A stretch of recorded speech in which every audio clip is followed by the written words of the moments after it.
네, 문화일보 김규태 기자님. 안녕하세요, 대통령님. 문화일보 김규태 기자입니다. 근데 이어서 좀 질문 드리고 싶은데요. 그 여사님도 그 대통령님 취임 이후에 그 명태균 씨와 수시로 연락했다라는 주장이 나오고 있습니다. 이 관련해서도 언제까지 지금 여사님이 연락하신 건지, 왜 연락하신 건지 설명 부탁드리겠습니다. 제가 뭐 제 아내 휴대폰을 좀 보자고 이렇게 할 수는 없는 거라 제가 그냥 물어봤습니다. 이런 그 논란들이 있기 때문에. 그런데 제 아내는 뭐 어쨌든 제가 그 일단 뭐 대통령에 당선이 되고 또 취임하고 하면은 하여튼 좀 그 전하고는 이 소통 방식이나 이런 게 좀 달라야 된다고 얘기를 하니까 본인도 많이 줄인 것 같고 한 몇 차례 정도 그 뭐 문자나 뭐 이런 걸 했다고는 얘기를 합니다. 그런데 뭐 제가 이 자리에서 그걸 공개하기는 좀 그런데 좀 일상적인 것들이 많았고요. 뭐 그렇습니다. 그래서 몇 차례 없는 거로 알고 있습니다. 네, 다음 질문 받겠습니다.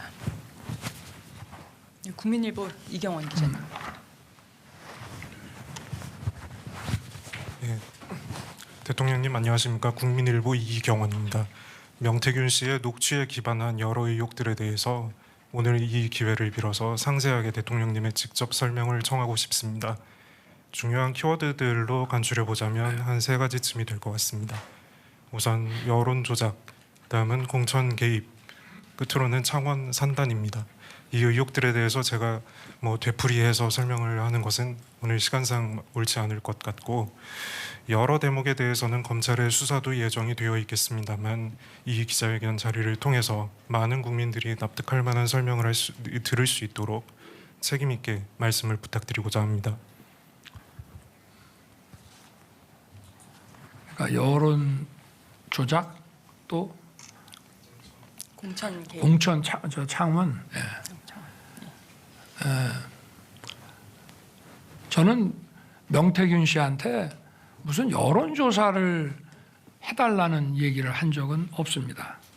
그리고 뭐 명태균 씨나 또는 우리 당의 정치인들이 이제 여론조사 뭐 발표된 거라든지 또는 요거는 뭐 내일 발표될 예정인데 그냥 알고만 계시라 뭐 이런 얘기들은 선거 때 뭐 수도 없이 받았고요.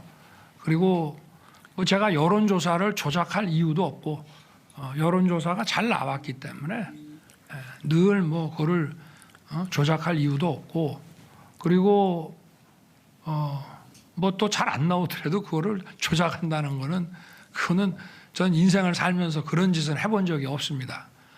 그러고 정부 들어와서도 뭐 명태균 씨한테 그러면 맡기지 않았냐 하는 의혹 기사가 있다고 제가 보고를 받았는데, 저는 기본적으로 대통령실에서 여론조사를 할 때 국민 세금 가지고 대통령 무슨 지지율 조사 같은 거 하지 말라 그랬습니다. 처음에는 정무수석들이 첫 번째 수석이나 두 번째 수석이나 뭐 이렇게 정무수석이 이렇게 가끔 그래도 하더라고요. 그래서 제가 이런 거 하지 마라.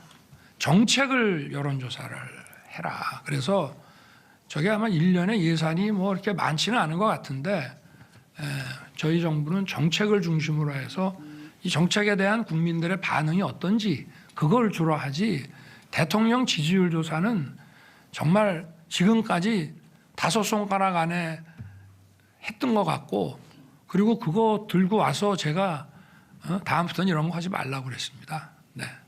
그러니까 여론조사는요, 그리고 처음부터 뭐 다 계약 가계약 단계부터 전부 그 절차를 밟아서 하는 거지 날았던 쓰는 것이 그렇게 간단한 건 아니라는 점을 말씀드리고요. 그리고 공천 문제는 공천 개입이라고 하는 것에 이제 정의도 따져봐야 됩니다.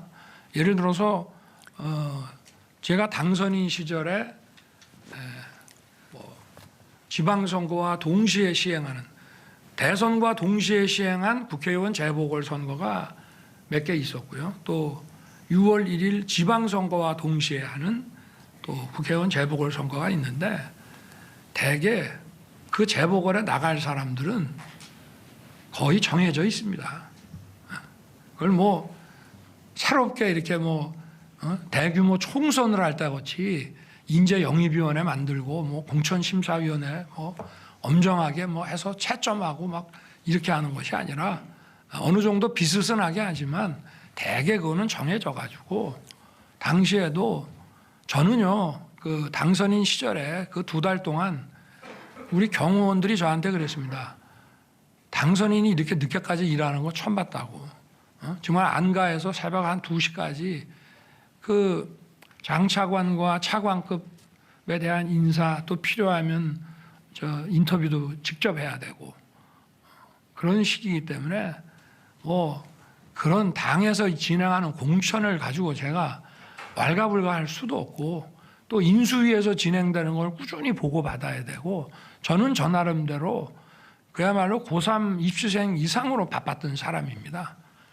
그리고 그 무슨 공천 얘기가 며칠 전에 제가 어디 저 일산에 행사 가는데 뭐 났길래 저는 그 당시에 공관위원장이 우리 정진석 비서실장인 줄 알고 있었어요. 지방선거 공관위원장이 이거를 같이 하는 거라고 생각을 하고 그 당시 상황이 어땠는지 한번 물어보려고 그랬더니 재보궐 공관위원장은 별도로 윤상현 의원이 공관위원장을 했다 하더라고요.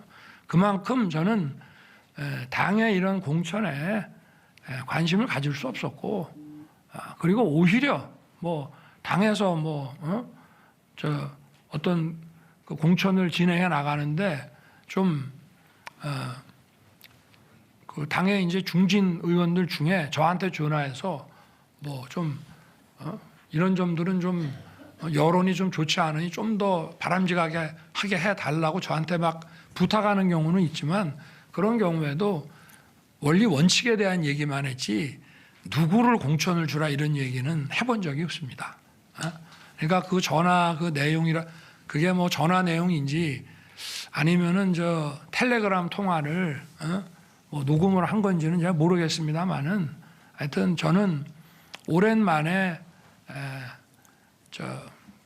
한 몇 달 전에 저한테 좀 많이 소원했을 것 같아서 저도 받았고 뭐 하여튼 그래도 고생했다는 얘기 한마디 한 것 같고 그리고 무슨 공천에 관한 얘기한 기억은 없습니다만은 했다면은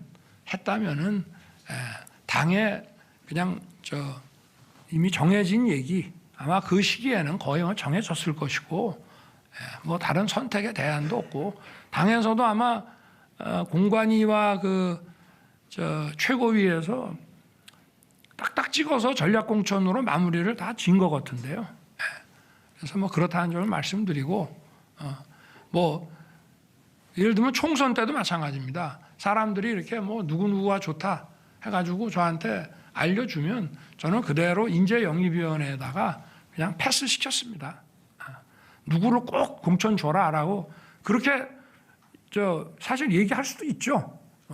그게 무슨 뭐 외압이 아니라 의견을 얘기하는 거지만 그러나 과거에도 뭐 대통령 얘기한다고 되는 것도 아니고 그래서 근데 정말 그 인수위 시절에 당선인 시절에는 그 뭐 공천 문제 가지고 뭐 할 정도로 저도 정말 시간적 여유도 없었습니다. 더구나 그날이 뭐 취임 전날이라고 하는데 취임 전날 제 기억에는 그 취임식에 오는 외교 그 특사들을 응대하는 데만 하루 종일 제가 했던 것 같은데요.